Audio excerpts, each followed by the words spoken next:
خبر شامل کرتے ہیں بھاولپور سے۔ بھاولپور پولیس تھانہ کوتوالی کی بڑی کارروائی۔ دستیاب وسائل کو بروئے کار لاتے ہوئے چوری کے مقدمہ نمبر 399/22 میں ملوث ملزم محمد مزمل گرفتار۔ چوری شدہ 45 لاکھ روپے مالیت کا سامان برآمد کر کے اصل مالک کے حوالے۔ S P city Bahawalpur doctor Aziz Ahmed اور ایس ایچ او تھانہ کوتوالی غلام مصطفیٰ کی press conference. D P O Ibadat Nisar کی پولیس ٹیم کو مبارکباد۔ بھاولپور پولیس کی انسداد جرائم پالیسی کے مثبت نتائج مل رہے ہیں۔ جرائم سے پاک معاشرہ ہماری اولین ترجیح ہے۔ ڈی پی او عبادت نثار۔ تفصیلات کے مطابق ڈسٹرکٹ پولیس آفیسر عبادت نثار کی ہدایت پر پولیس تھانہ کوتوالی کی سماج دشمن عناصر کے خلاف بڑی کارروائی۔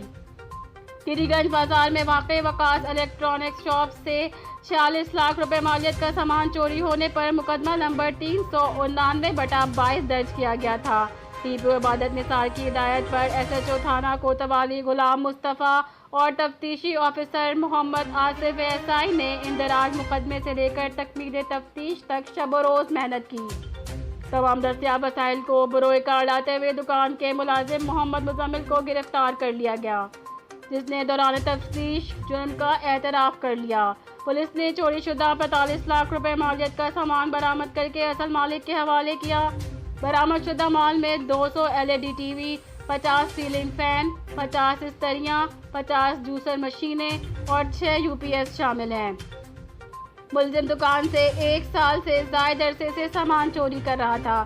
S P city Bahawalpur doctor Aziz Ahmed نے تفصیل میں کہا کہ پولیس تھانہ کوتوالی نے پروفیشنل پرفارمنس کا ثبوت دیتے ہوئے ملزم کو مقدمہ درج ہونے کے 1 ماہ کے اندر گرفتار کر لیا۔ پولیس تھانہ کوتوالی کی قابل تحسین کارروائی پر اعلیٰ پولیس افسران کی طرف سے شاباش دی گئی۔ اس موقع پر انجمن تاجران اور سول سوسائٹی نے پولیس کی احسن کارکردگی پر خوشی کا اظہار کیا۔ تاجر تنظیموں نے پولیس کی طرف سے احساس تحفظ دلانے پر اظہار تشکر کیا۔ ڈی پی او عبادت نثار کا کہنا ہے کہ معاشرے کو جرائم پیشہ عناصر سے پاک کرنا ہمارا عزم اور یہ ہماری اولین ترجیحات میں شامل ہے۔ مزید خبروں کو دیکھنے کے لیے دیکھتے رہیے نیوز ورلڈ۔